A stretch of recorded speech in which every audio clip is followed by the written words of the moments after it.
Good afternoon बच्चों। हम पढ़ रहे हैं हम विज्ञान में पढ़ रहे हैं पाठ 6 जंतुओं में अनुकूलन। और इसमें अभी तक हमने पढ़ लिया है कि जो जीव जंतु होते हैं वो किस प्रकार से अपने आप को विभिन्न परिस्थितियों में रहने के अनुकूल बनाते हैं, और साथ ही जो जीव और जंतु होते हैं वो अपना आवास जो है वो किन कारणों से चुनते हैं। तो इसमें हमने पढ़ लिया था भोजन की उपलब्धता, वातावरण, प्रजनन और शत्रुओं से रक्षा। इसी में इससे पहले हमने पढ़ा था कि जल में रहने वाले जंतु जो होते हैं वो किस प्रकार से अपना अनुकूलन पानी के अंदर करते हैं, जिसमें कि हमने सबसे अच्छी तरीके से मछली के बारे में पढ़ा था कि वो किस तरीके से अपने आप को पानी के अंदर रहने लायक बनाती है। उसका जो शरीर होता है वो नाव के आकार का होता है, और साथ ही उसका जो धारा रेखित शरीर होता है वो उसको तैरने में सहायता करता है। और साथ ही हमने पढ़ लिया था कि वो किस प्रकार से सांस लेती है। अब आज बच्चों हम पढ़ेंगे स्थल में रहने वाले जंतु। तो जो बच्चों स्थल में रहने वाले जंतु से मतलब जो कि भूमि के ऊपर रहते हैं उनको हम कहते हैं स्थल में रहने वाले जंतु। जमीन पर रहने वाले जंतु स्थलीय जंतु कहलाते हैं। देखिए बच्चों, जो जंतु जल में रहते हैं वो जलीय जंतु कहलाते हैं, और जो स्थल पर रहते हैं उनको हम क्या कहते हैं? स्थलीय जंतु। स्थलीय वास स्थान में कई विविधताएं हैं। स्थलीय वास स्थान में कई विविधताएं हैं मतलब कि विभिन्न प्रकार की अलग अलग विविधताएं पाई जाती हैं। कैसे? जैसे घास के मैदान, घने जंगल वाले क्षेत्र, मरुस्थलीय क्षेत्र एवं पर्वतीय क्षेत्र आदि। अब बच्चों यहाँ पर आप देख रहे हैं कि घास के मैदान, घने जंगल वाले क्षेत्र, मरुस्थलीय क्षेत्र एवं पर्वतीय क्षेत्र, ये सब स्थल पर पाया जाता है। ठीक है, मतलब ये सब पृथ्वी के ऊपर है और ये सूखी भूमि में पाए जाते हैं। ठीक है, घास के मैदान भी, घने जंगल भी और मरुस्थलीय क्षेत्र एवं पर्वतीय क्षेत्र। अब आइए जानें कि विभिन्न स्थलीय क्षेत्रों में रहने वाले जंतु किस प्रकार अनुकूलित होते हैं। अनुकूलित का अर्थ आप जान ही गए थे कि हम अपने आसपास के वातावरण के अनुसार अपने शरीर को रहने लायक किस प्रकार बनाते हैं। ठीक है, तो वो कहलाता है अनुकूलन, है ना। तो अब है पहला, मैदानी भाग में रहने वाले जंतु। अब बच्चों, मैदानी भाग में रहने वाले जंतु आप बहुत अच्छी तरीके से जानते हैं कि कौन कौन से जंतु जो है मैदानी भाग में रहते हैं। ठीक है, अब हम यहाँ पर जो पढ़ने जा रहे हैं वो है घास के मैदान। मैदानी भाग में रहने वाले जंतु या घास के मैदान में रहने वाले जंतु। क्या आपने कभी सोचा है कि यदि घास के मैदान समाप्त हो जाएं तो शेर पर इसका क्या असर पड़ेगा? बच्चों, जो घास के मैदान होते हैं आपने देखा होगा कि उन घास के मैदानों में बड़ी बड़ी घास होती है और वहाँ पर बहुत से जानवर रहते हैं, जैसे शेर, हिरन, ज़ेब्रा, जिराफ, जंगली भैंसें। ये सब जानवर जो हैं वहाँ पर घास के मैदानों में रहते हैं। क्यों रहते हैं ये जानवर? क्योंकि शेर को छोड़ करके बाकी के जानवर जो हैं वो सारे के सारे क्या खाते हैं? शेर के अलावा जितने नाम अभी मैंने बताए आपको, हिरन, ज़ेब्रा, जिराफ, जंगली भैंसें, ये सब बच्चों घास खाते हैं। और साथ ही घास के मैदानों में जो छोटे छोटे पौधे पाए जाते हैं उनकी पत्तियां और मुलायम, जो उनके मुलायम भाग होता है, मुलायम तना होता है, शाखाएं होती हैं, उनको ये जानवर खाते हैं। और जो शेर होता है वो इन जानवरों का शिकार करता है।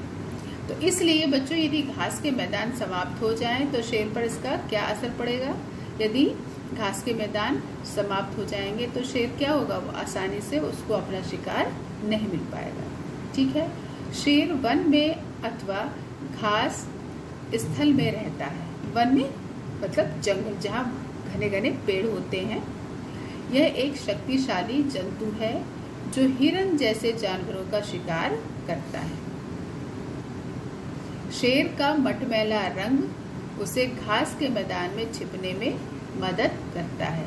बच्चों आपने देखा होगा कि आपने शेर को कई बार टीवी में देखा होगा, हो सकता है आप किसी चिड़ियाघर में गए हो, जू में गए हो, तो वहाँ पर भी आपने शेर को पिंजरे में देखा हो, है ना? देखा होगा उसका कलर कैसा होता है, उसका रंग कैसा होता है। बिल्कुल जो सूखी घास होती है उसके समान उसका रंग होता है। और वो घास के मैदानों में, बच्चों जो घास के मैदान होते हैं जहाँ पर के जानवर पाए जाते हैं वो बहुत ज़्यादा ही बड़े क्षेत्र में फैले होते हैं। और वहाँ पर सूखी घास में जो शेर होता है उसका रंग मिल जाता है। इसलिए जो शेर का रंग होता है वो मटमैला होता है और फिर वो आसानी से छिप जाता है और वो उसके शिकार को दिखाई नहीं देता है। चेहरे के सामने की आंखें उसे वन में दूर तक शिकार खोजने में सहायता करती हैं। जो शेर होता है उसकी जो आंखें होती हैं वो कहाँ होती है? उसके चेहरे के सामने होती हैं, जो कि उसको बहुत दूर तक देखने में सहायता करती हैं। जो शेर होता है वो बहुत दूर से ही अपने शिकार को आसानी से देख लेता है और उसका शिकार कर पाता है। शेर के अगले पैर के नख मतलब नाखून, जो शेर के अगले पैर के नाखून होते हैं वो कैसे होते हैं? लंबे तथा नुकीले होते हैं। सामने के जो पैर होते हैं, ये देखिए सामने के जो पैर होते हैं इनके नाखून कैसे होते हैं? लंबे और नुकीले होते हैं। इससे क्या करता है? ये अपने शिकार को आसानी से पकड़ लेता है, उसको दबोच लेता है और इससे वो क्या करता है? आसानी से अपने शिकार को कर लेता है। तो इस प्रकार से जो बच्चों जो शेर होता है, यदि घास के मैदान ना हो तो शेर के लिए शिकार को खोज पाना बड़ा ही मुश्किल काम होगा। ठीक, तो ये तो बच्चों हो गया शेर के बारे में कि वो किस प्रकार से मैदानी भाग में या घास के मैदान जो होते हैं उनमें अनुकूलन कर पाता है। अब है हिरन। ठीक है, जो हिरन है वो भी कहाँ रहता है? वो भी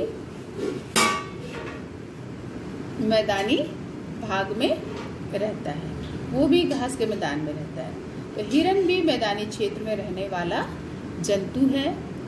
पौधे के कठोर तनों को चबाने के लिए इसके मजबूत दांत होते हैं। अब बच्चों जो हिरन होता है वो भी घास के मैदान में रहता है और साथ ही क्या बताया यहाँ पर कि वो क्या खाता है? जो पौधे पाए जाते हैं घास के मैदान में उनके कठोर तनों को चबाता है, उनकी मुलायम पत्तियों को खाता है। और इसको खाने के लिए उसके जो दांत होते हैं वो कैसे होते हैं? मजबूत होते हैं, जिससे कि वो आसानी से इन तनों को क्या कर सके? चबा सके। उसके लंबे कान तथा सिर के बगल में स्थित आंखें उसे खतरों की जानकारी देती हैं। बच्चों आपने देखा होगा हिरन के जो कान होते हैं वो कैसे होते हैं? वो लंबे होते हैं। देखो आप यहाँ चित्र में देख रहे हैं हिरन के कान कैसे हैं? लंबे हैं और कहाँ हैं? सिर के बगल में स्थित है ना? और आपने इसको देखा भी होगा कि जो हिरन होता है यदि वो उसको लग रहा है कि अगल बगल कोई खतरे वाली बात है या वो अपने खतरे को भांप लेता है तो उसके जो कान होते हैं वो क्या होते हैं? सीधे खड़े हो जाते हैं और जिधर से उसको खतरा लगता है वो उस तरफ उसके कान घूम जाते हैं और वो आसानी से अपने शिकार की गतिविधियों को पता लगा लेता है और क्या करता है? तेजी से वहां से भाग जाता है। आपने इसको देखा होगा, टीवी में देखा होगा, बहुत सी फिल्मों में भी देखा होगा। तो इस प्रकार से जो बच्चों लंबे कान होते हैं हिरन के और उसकी जो आंखें होती हैं वो उसे क्या करती हैं, खतरों की जानकारी देती है। उसकी तेज गति उसे शिकारी से दूर भागने में मदद करती है। बच्चों, जो हिरन होता है वो बहुत तेज भागता है, उसके जो पैर होते हैं वो उसके तेज भागने में उसकी सहायता करते हैं। तो इस प्रकार से बच्चों आपने ये देखा कि मैदानी भाग में जो रहने वाले जंतु होते हैं वो किस प्रकार से अनुकूलित होते हैं, वो किस प्रकार से अपने आप को घास के मैदान या मैदानी भागों में रहने के लायक बनाते हैं। और इस प्रकार से बच्चों ये मैदानी भाग में रहने वाले जंतु, इस हिस्से को आज मैंने आपको किताब से अच्छे से समझा दिया है। उम्मीद है आप बहुत अच्छे से समझ गए होंगे।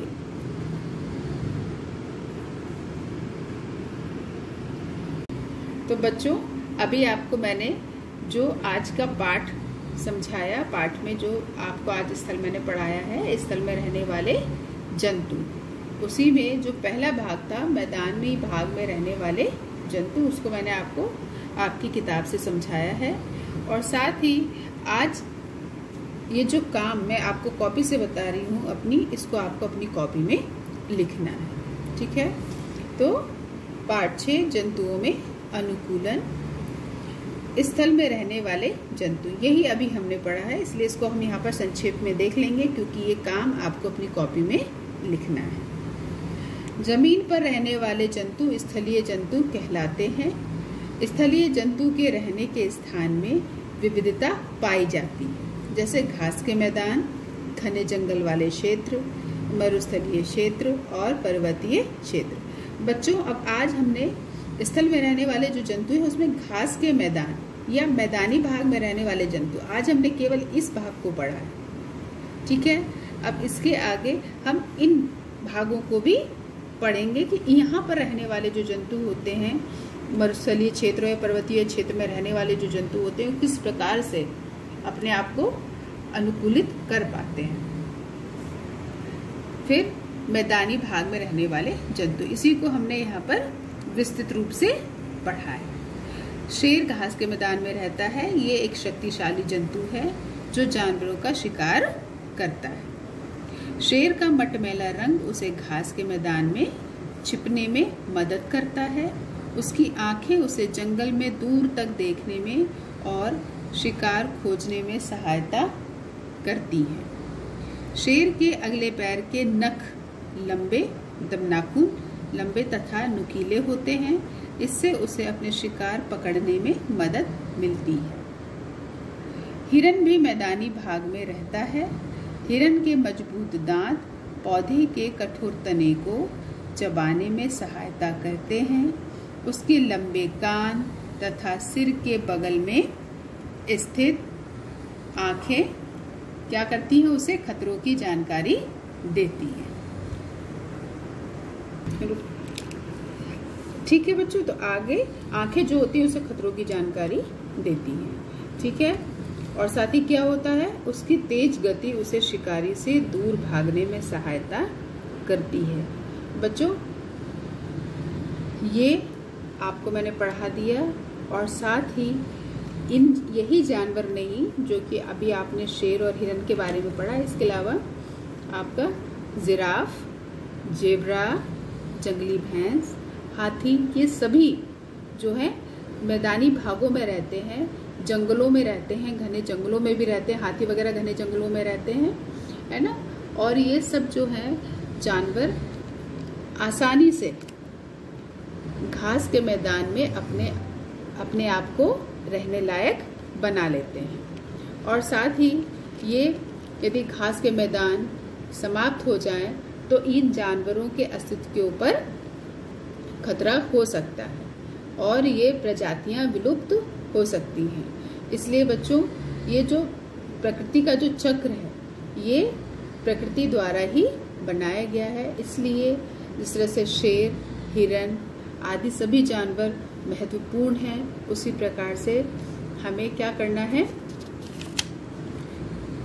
कि ये जो भी पाठ आपको मैं पढ़ा रही हूँ इसको हमको बहुत अच्छी तरीके से पढ़ना है और साथ ही इन जानवरों के व्यवहार के बारे में, इन जानवरों के जीवन चक्र के बारे में भी हमको जानकारी रखनी है। अब बच्चों, आपको मैंने गृह कार्य दिया है, मतलब घर का काम। इसमें आपको क्या करना है, मैदानी भाग में रहने वाले जंतुओं के चित्र बनाना है अथवा चिपकाना है। ठीक है, मैदानी भाग में रहने वाले जंतुओं के चित्र बनाइए अथवा चिपकाइए। तो बच्चों, कम से कम आपको 2 जंतुओं के चित्र या तो बनाने हैं या चिपकाने हैं। समझ रहे हैं आप बना सकते हैं, और नहीं बना पा रहे हैं तो आप चिपका भी सकते हैं। ठीक है, इससे पहले जो काम मैंने आपको दिया था जल में रहने वाले जंतु, उसमें मैंने आपसे कहा था कि आपको मैंने होमवर्क दिया था, गृह कार्य दिया था कि आपको बतख और मेंढक का चित्र बनाना है, लेकिन किसी भी बच्चे ने नहीं बनाया। तो बच्चों, जो भी गृह कार्य आपको दिया जाता है आप उसको पूरी जिम्मेदारी के साथ किया करो। इससे जो काम आपको दिया जाता है उसको आपके लिए ही आसान होगा।